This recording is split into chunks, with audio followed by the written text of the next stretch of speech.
Hello ladies and gentlemen, Sly Jesse here, and today we're going to take a look at doing jewelry store stealth. 100% stealth, with nothing alerted. So, the one I'm playing is very hard with a star rating of 1. Now, I just played whatever jewelry store I could get. It doesn't come on as often as I thought it would, especially when you're playing solo. Now, I do have the AI with me, as you can see in the bottom corner. And I thought there'd be a lot more guards, but apparently I was wrong. In this one, there was only one guard, I think, and he was it. I was very surprised, actually. So what we've done here is we've gone around the back. Usually there's up to 3 guards at the back, but as I said before, this one only had 1. You don't have to answer its pager if you don't have the Dominator perk or skill. If you've got the Dominator perk, you can get him on his knees and make him tie himself up. Now, I would have done that, except I can't just press the wrong button. I thought I'd hit him and he'd get down and then I'd make him surrender, but you know, he's dead. So here we are.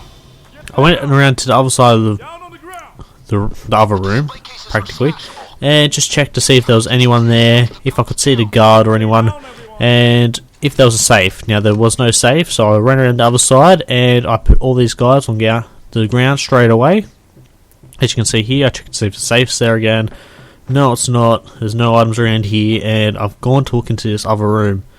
Now there can be guards that walk back here as well. If these 3 people aren't at the back here, they can also walk out the back, so you need to keep an eye on that. Now, as you can see here, I just break all the glass and grab all the jewelry I can. I'm all for the extra money. And there's some more around here too. Once again, I'm just checking to see if there's anyone coming around.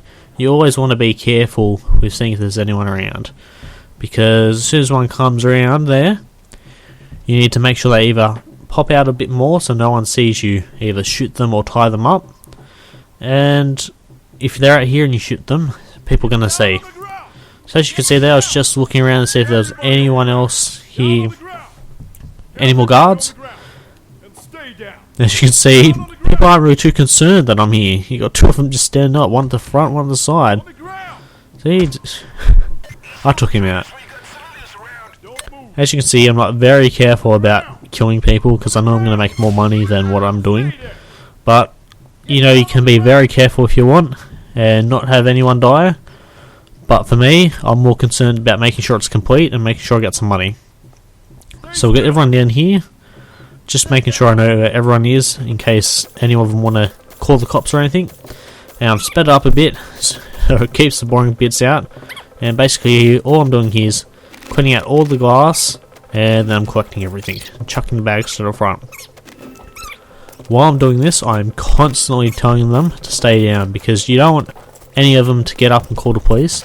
And I'm also checking the front to make sure that the people out the front aren't looking in, coming in, and, you know, spotting people. Luckily here I've got no one near the front door, so they're not really too concerned. My AI guys there, they're just standing there. They're not too concerned unless the cops are called.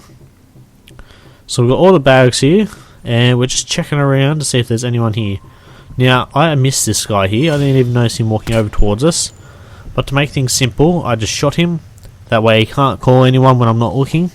And I don't have to worry about anything except for him, someone walking across his body and spotting him.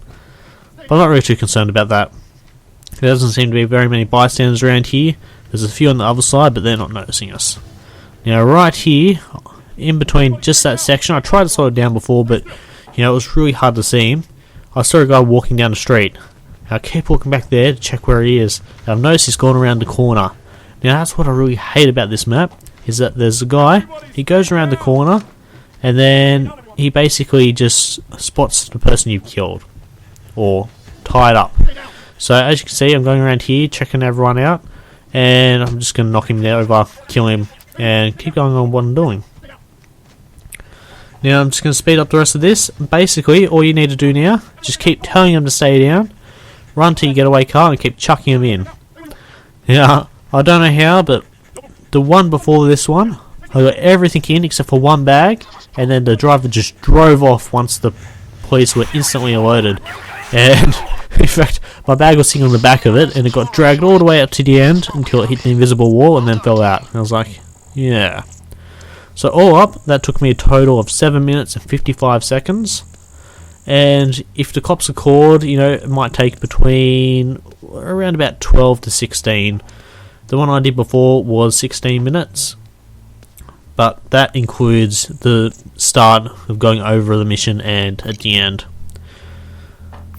So that's basically it. I just want to tell you quickly about the skills I've used. So I've got Mastermind, and I've gone into Mastermind, sorry. I've aced Cable, which lets me tie more hostages, and Dominator, which lets me intimidate non-special enemies. They pretty much tie themselves up. Anyway, that's it. Remember to like, comment, subscribe, and I'll see you guys next time. Hello ladies and gentlemen, Sly Jesse here, and today we are looking at my garage. Not really. We're playing Game Dev Tycoon.